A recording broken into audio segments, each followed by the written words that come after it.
outils high-tech, dans le nucléaire, dans l'industrie aéronautique. Stop à l'indifférence, nous sommes tous complices. Stop au viol.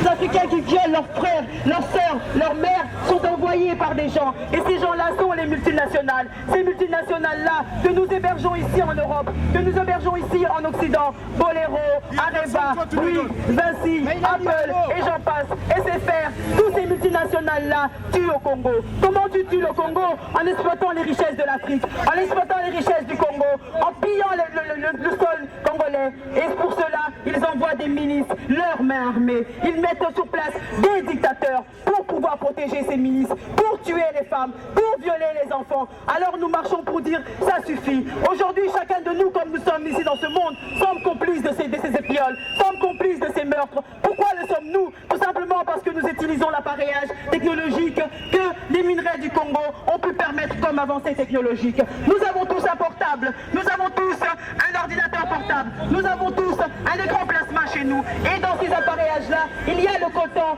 qui permet que les viols soient faits en République démocratique du Congo.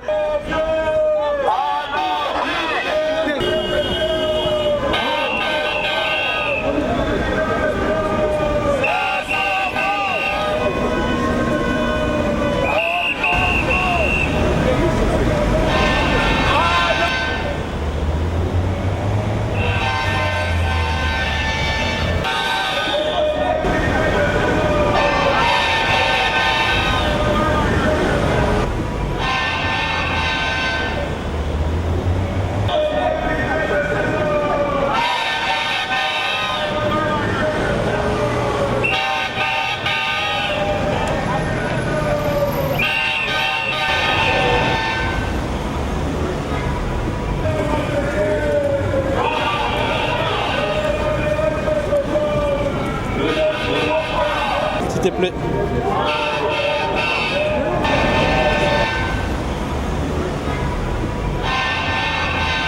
Aujourd'hui, nos visages, nos étiquettes n'ont pas d'importance. Tout ce qui est important, c'est de défendre ces femmes et ces enfants qui sont violés là-bas en Afrique, qui n'ont pas la voix pour crier, qui n'ont pas de recours médical et qui n'ont pas de recours judiciaire.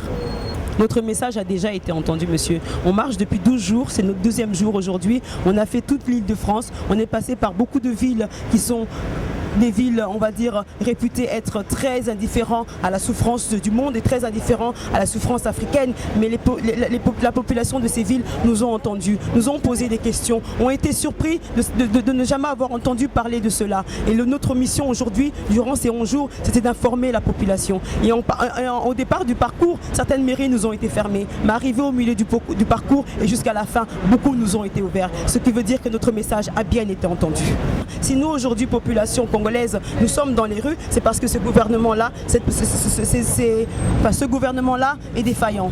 Et aujourd'hui, si nous demandons à la France de respecter les résolutions de mapping qu'il a signées, c'est tout simplement parce que ce gouvernement-là est incapable de protéger sa population, est incapable de résoudre les problèmes de viol et de massacre. Nous avons 10 millions de viols, 10 millions de morts.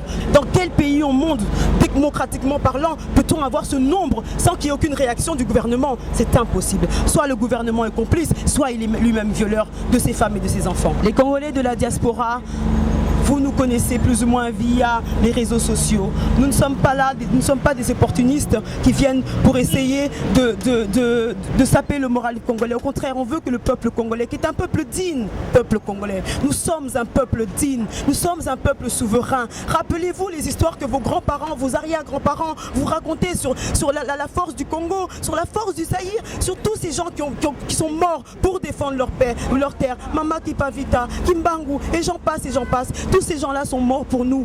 Aujourd'hui, nous ne devons pas leur faire honte. Et nous devons aussi nous sacrifier et mourir pour nos enfants comme eux nous le font. Alors, peuple congolais, arrêtez d'être endormis, arrêtez d'être dans la distraction. Aujourd'hui, le vrai problème, c'est celui qui nous occupe là-bas en Afrique. Celui-là, nous devons le déraciner. Ce n'est pas un homme, c'est un système. Et ce système-là, nous devons le prendre au plus bas de ses racines et le faire sortir du Congo.